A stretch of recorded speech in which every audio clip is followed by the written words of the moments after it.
again with Mick, and the objective for me is to learn some of Mick's tips and tricks about growing amazing orchids. So we're going to talk about this one.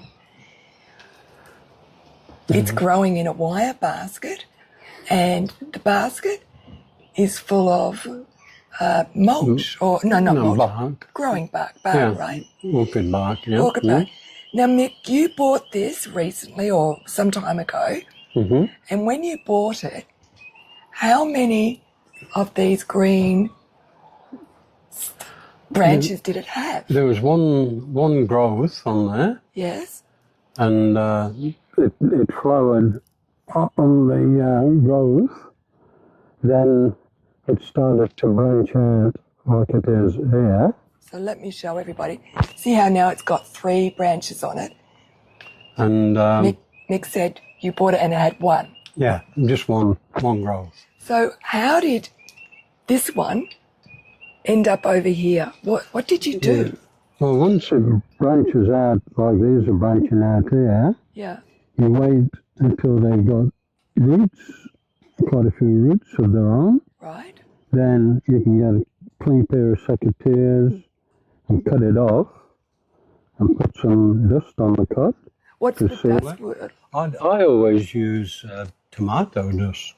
Okay, and that's just to seal that wound. Seals the wound, yeah, so it doesn't get any infection in there. Yeah. Then I had that piece and I put it around that side. You just tied it on? And tied it on, and I didn't try and push any roots into the cylinder because it could have broken them. Yeah. I just tied it there, and it's put out its own roots and everything, and it's flowering this year. And so eventually it is your hope that you're going to have this totally full of that, branches. Yeah. Yeah, just keep adding one where there's a space, yeah. So if you've got something that's really big and bushy like this, don't be afraid to cut off one of the branches, as long as it's got roots.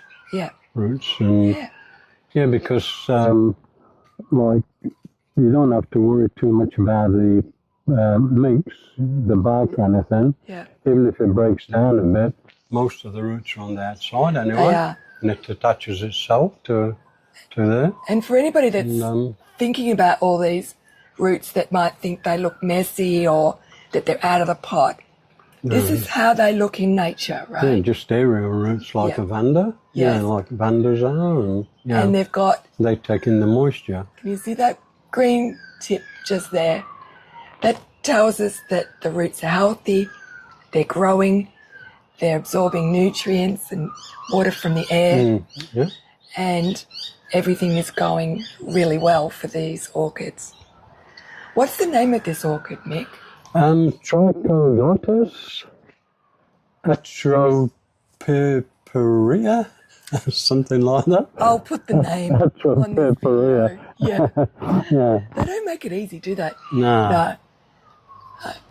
So if you want something interesting in your garden, and you've always been a little bit scared, not knowing what to do or how to grow a plant like this, don't be scared just because it's an orchid. You can do it. If we can do it, anybody can do it, right, Mick? Yeah.